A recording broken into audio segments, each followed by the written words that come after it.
చూస్తే బాలినేని గారు ఎవరైతే వైసీపీలో మాజీ మంత్రి అనొచ్చు, తర్వాత జనసేనలో జాయిన్ అయ్యారు.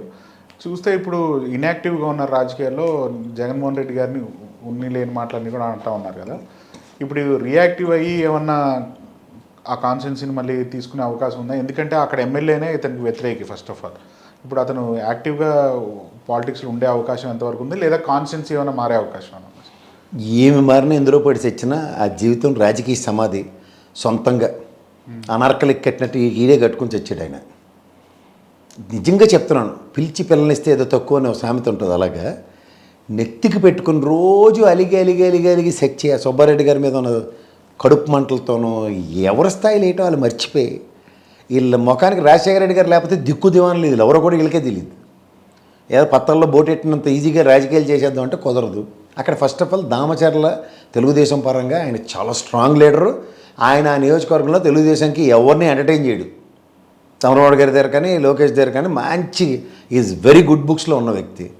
ఫ్లూక్గా ఉన్న లేకపోతే పార్టీని నమ్ముకొని కేడర్ని నమ్ముకుని ఉన్న తెలుగుదేశం చాలా స్ట్రాంగ్గా ఉంది. ఇక్కడ వైఎస్ఆర్సీపీ లేదు, అక్కడ జనసేనకి ఉనికి లేదు.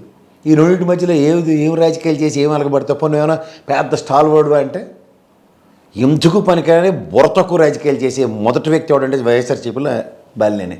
చుట్టపొడని అన్నాళ్ళు ఎంటర్టైన్ చేశారు అక్కడ, ఏదో పెద్ద తీసిమార్కన్నా అని. పత్తలాడుకోవడం తప్ప ఇంకోటి యాక్టివిటీ ఉండదు. విద్యుత్ శాఖ మంత్రిగా ఉండి కూడా జీవితంలో చేసిన ఏకైక మంచి పని ఏంటంటే ఆ సెకీ ఒప్పందం ఒకటి సంతకం పెట్టాడు, పనికి వచ్చింది. అది తప్ప ఇంకేటి జీవితంలో చరిత్ర పురుషుగా మిగిలిపోలేదు. చేయలేదని చెప్పి స్టేట్మెంట్ ఇచ్చారు. ఇంకా అది కూడా చేసిన మంచి కూడా చెప్పుకోలేని దౌర్భాగ్యం ఏంటంటే మీకు అర్థం అవ్వాలి ఎప్పుడైనా సరే. సో అంచేత ఎప్పుడైనా సరే వాడు గుర్తుంచుకోండి, అతని వల్ల అతనికే ఉపయోగం లేదు, ఇంకా ప్రజలకు ఉపయోగం ఉందంటే ఒకసారి రాజశేఖర రెడ్డి గారి ధర్మం, ఒకసారి జగన్మోహన్ రెడ్డి ధర్మం అని గెలిచినోడు. అంతకు మించి ఇంకేట్లేదు. ఇంక జీవితాంతం ఇంక బెచ్చేట ఆడుకోవడమే.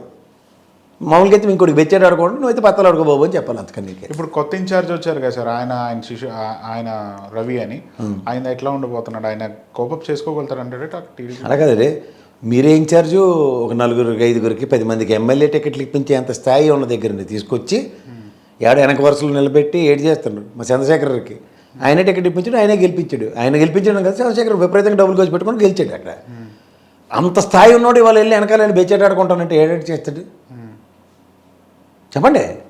ఆయన చెప్తున్నాడు కదా, స్వయంకృత అపరాధం, బుర్ర తక్కువ నిర్ణయాలు. వైసీపీకి ఎట్లా ఉండబోతుంది సార్ ఒంగోలు? యాక్చువల్లీ కొత్త ఇన్ఛార్జ్ వచ్చాడు కాబట్టి. ఒంగోలు కొత్త ఇన్ఛార్జ్లు అనండి ఏదైనా చెప్పండి, ఎలక్షన్స్ ముందు ఈక్వేషన్స్ టోటలీ డిఫరెంట్ అండి. ప్రజెంట్ స్తబ్దంగా ఉన్న రాజకీయాలు, ప్రజెంట్ ఒంగోలు ప్రకాశం ఇలాంటివన్నీ అసలు వైఎస్ఆర్సీపీకి కాంగ్రెస్కి పెద్ద పెద్ద అడ్డాలు అవి ఒకనొక టైంలో. ముఖ్యంగా ఒంగోలు, నెల్లూరు ఇలాంటివన్నీ రెడ్లు విపరీతంగా శాసించే అంత ఇది.